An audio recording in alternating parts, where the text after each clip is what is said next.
Good afternoon and welcome to the Greenleaf Financial Fitness Series, 20 Minutes to a Healthier, Wealthier You, brought to you by Greenleaf Financial and Go Plan 101. Today's topic is, what's the Fed and why should I care? So hopefully we'll get people to understand why they should care. This is the people that make these webinars possible. We have Jamie Greenleaf. Jamie's partner and advisor with Cafaro Greenleaf. Here with me today, Jim Hiles. Jim is the managing partner with First Capital Advisors. And I am Jim D. I'm a financial advisor with Greenleaf Financial. Hey everybody, I hope you're all doing well and being safe and all that fun stuff as we are working our way through COVID, hopefully. It is August. And we do have some news here I just want to throw out here that we are now in more social media places than before. So please go to goplan101.com, go to Greenleaf Financial website as well, and or follow, like, and share us on any number of social media sites. We're putting these up on those sites, plus a lot more other information, resources, and educational tools. So please do yourself a favor if you want to learn more as you go. Follow, like, and share with us on these social media sites. Great, thanks. Well, let's get things rolling here. So what is the Federal Reserve Bank? What is it? What's the story around it? Well, the story around it is 1907. There was essentially a run on the banks where everyone was trying to get their money, their cash out of the bank. And as we all know, in our banking system, they don't sit around counting all the money that you've got in the bank. It's not always on hand. It's not, believe it or not, your money is not really there. So 1907, a long time ago, we had a situation that people would run on the bank, they wanted to get all their cash out, and there wasn't enough cash essentially to pay them out. So the Federal Reserve was created in 1913 to basically strengthen our standing in the world economy as a responsible central bank. It is what they call a central bank.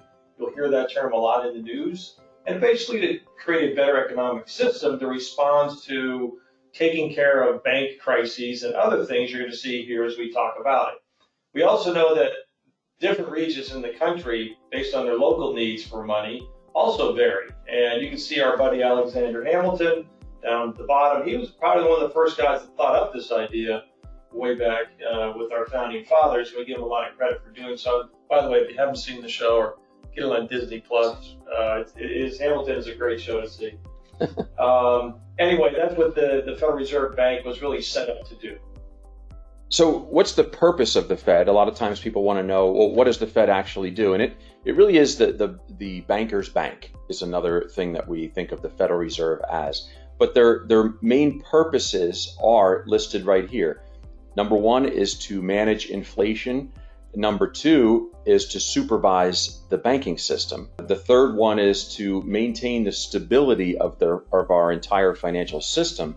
And fourth is provide banking services as the banker's bank, as we were just talking about. So those are the main purposes of the Fed, and there's many different ways they do these things, and we're going to talk about those. How's the Fed managed? Basically, there is a member committee chosen by the President of the United States and confirmed by the Senate. There's no more than one committee member from each of the 12 districts across the country. Each of those people are subject to, obviously, approval by the Senate.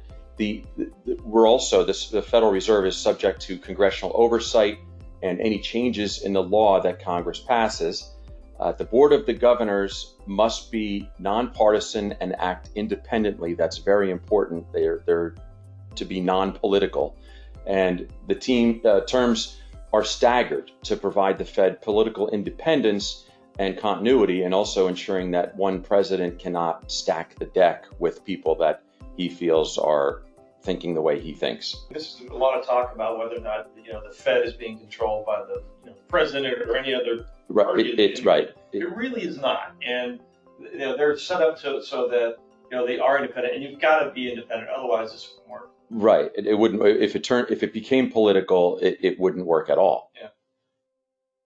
So the leader of the Fed is the chairperson. You may be familiar with some of these names in the news, and that's why we thought it would be important to understand who they are and why you see them on the news so much. So most recently in the past was Janet Yellen. The current Fed chairman is Jerome Powell. So you may see him on the news, and when they're talking about the Fed funds rate, he's the guy that makes those announcements. But You may be familiar going back before Janet Yellen was Ben Bernanke, Alan Greenspan, and before that, Paul Volcker.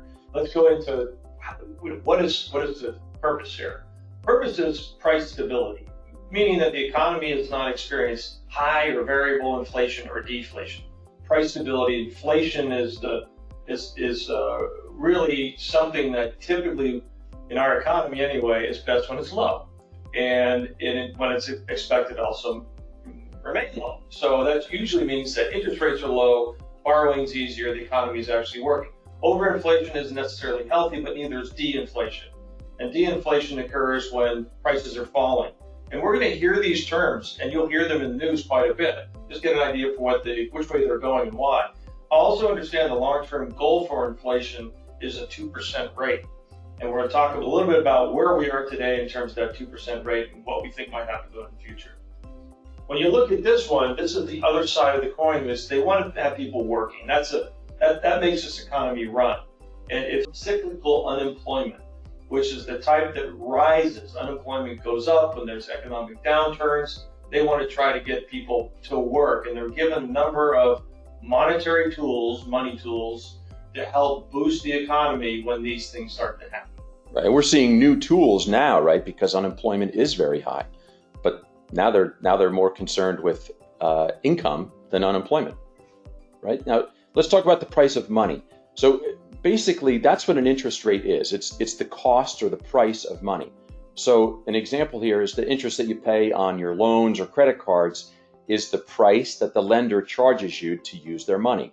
So the price of money, like any other good, is determined by supply and demand.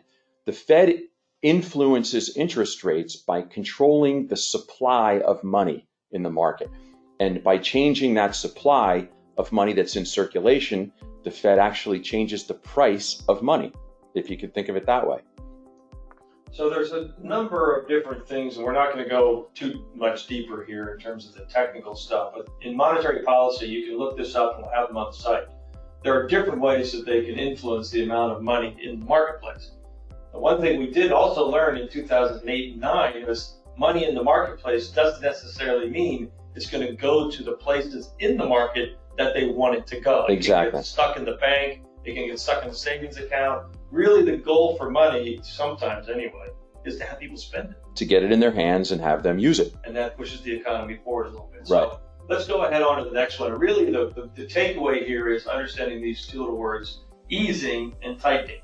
And think of it as, pushing the gas or hitting the brakes. That's really what this is about. When you are easing, this is a point where the Fed's saying, hey, we need to boost the economy a little bit. Right. We need to expand the money supply, put more money out there so businesses and consumers will use it and they'll buy stuff and that'll stimulate growth. On the other side of the coin is when things are rising, prices are inflating and rising at a faster rate, they want to slow it down, then they might start bringing money supply out of the economy to slow the economy down.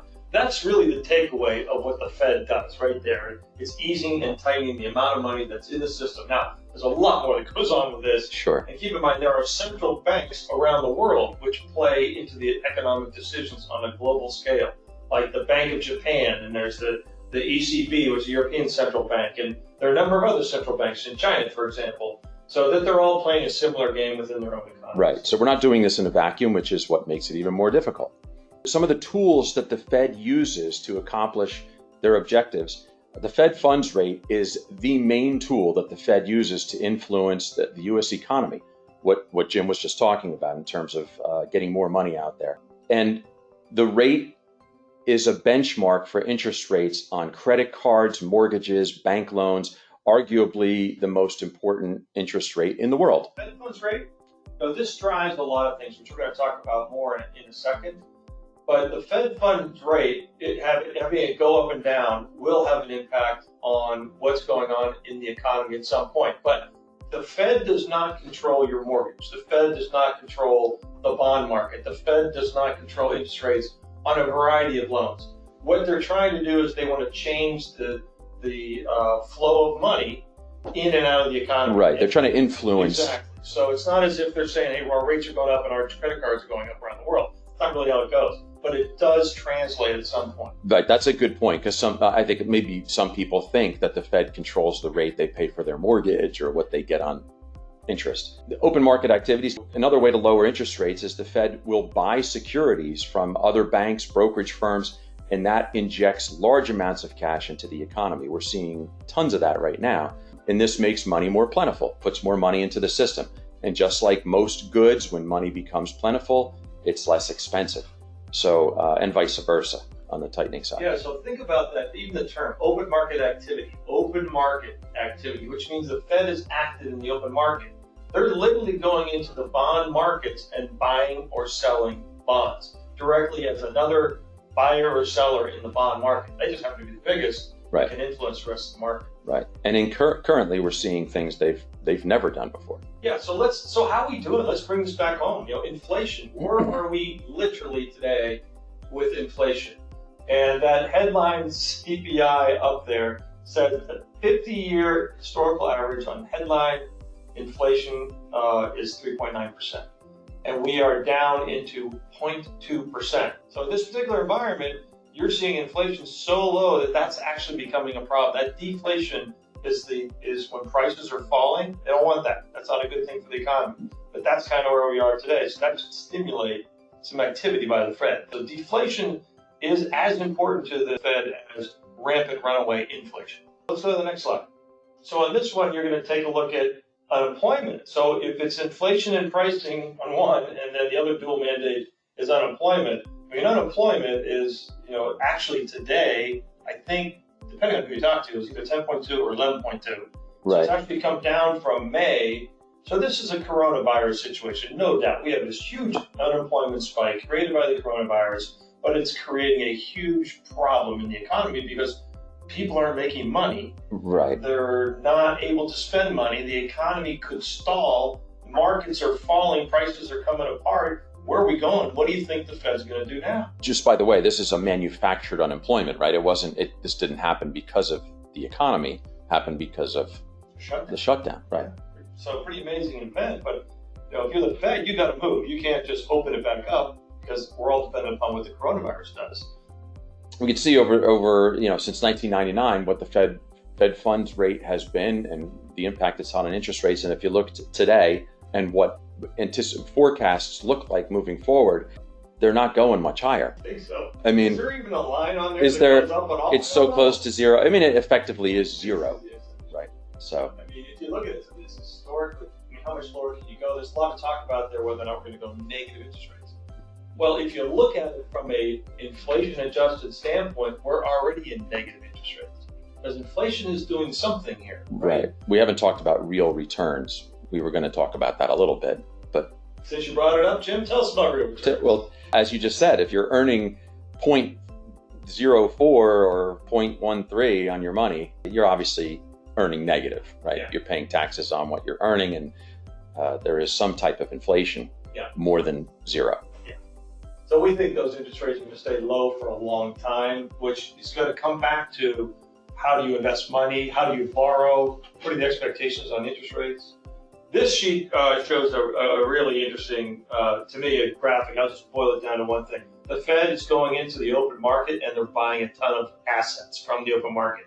Their balance sheet, which is the place where all these assets show up, has been, if you look at that 20 line, that's where the COVID crisis hit, and they're projecting the continuation of purchasing of assets in the open market for some time to come, at least through the next year. This is going to be a high balance sheet that the Fed's going to have, and it may even go higher. They're actually going in there and they're propping up the corporate bond market and the high yield market. They're buying assets they've never done that before. And that actually, in my opinion, has been a great thing for the economy, been a great thing for the markets because they're providing all the liquidity so people don't freak out. So this is kind of what shows that having a central bank works.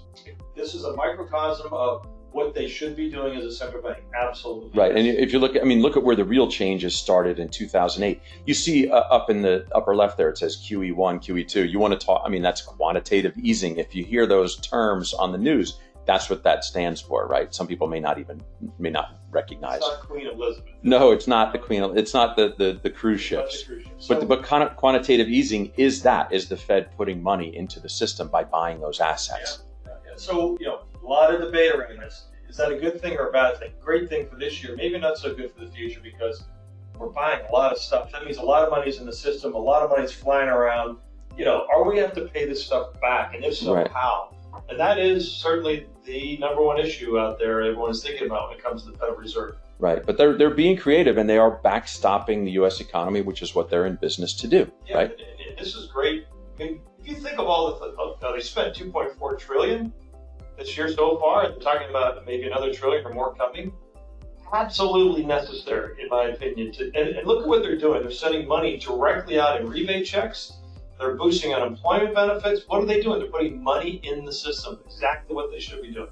They're giving grants to businesses that are in trouble, small business relief, how about state and local propping up of their government, healthcare spending, and so on. So this is the Fed in action. If I can't imagine a better time to watch what's going on in the Fed than now, because they're literally making decisions day by day, which really has never been done before. And they, in my opinion, done a pretty good job doing it. And working with the government during a shutdown. Yeah. So we hope that goes forward. And it affects everything. So when you say, well, what's the Fed doing?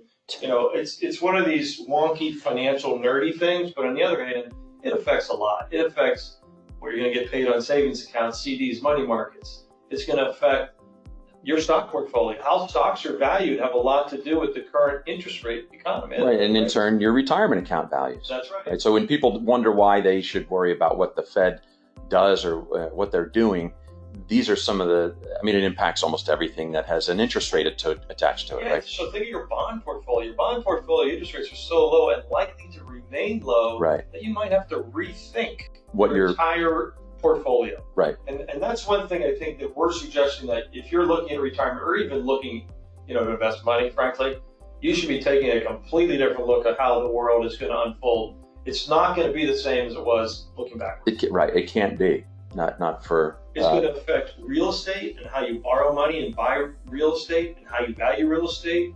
All the loans, mortgages, fixed, adjustable rates are going to change. It obviously is going to impact how we feel and how we spend money. If things are tightening, and if things are loosening, then we're going to spend more money. Right.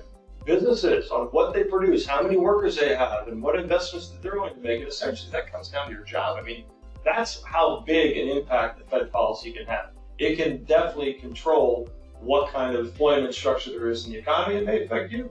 So that might be a surprising slide, but the Fed policies affect almost every aspect of your life that involve money anyway. Here's a good example, and this is a little bit busy, but let's just go through it. Let's say you had $100,000 in the old-fashioned savings account, right? Passbook savings, you're going to get some sort of interest on it. What's crazy is right now on $100,000 on the far right here, in 2020, $100,000 is going to earn you $280 versus what it was back not that long. For old guys like us, 95, 96, 98. 2006. Yeah, 2006. That wasn't that long ago. Right, even going back $500 on a savings account. $280. Right. It's a different world, and if people are still thinking of savings the way they used to, they need to reevaluate. So just say in summary, the Federal Reserve basically seeks to keep inflation low, keep prices stable, and keep high employment. And they attempt to achieve those things by either easing or tightening the money supply. And Fed actions and policies, as we just talked about, affect us in many, many ways. So consider your risk tolerance and don't chase yield. That's one of Jim Howe's favorite statements. Is don't chase yield, meaning don't start taking on more risk to get higher interest without reevaluating your risk tolerance. And remember to follow, like, and share us on all the various social media sites you see there. Use GoPlan101.com as a resource. Contact us for a free consultation. Phone number and email are right there. And remember to join us for our next webinar, which will be Tuesday, September 8th, 2 p.m., where we will discuss politics and finance. That's all for today. That should be a lot of fun. Yeah, it's getting close to election time. That's why we threw that in there. All right, guys. Have a great day.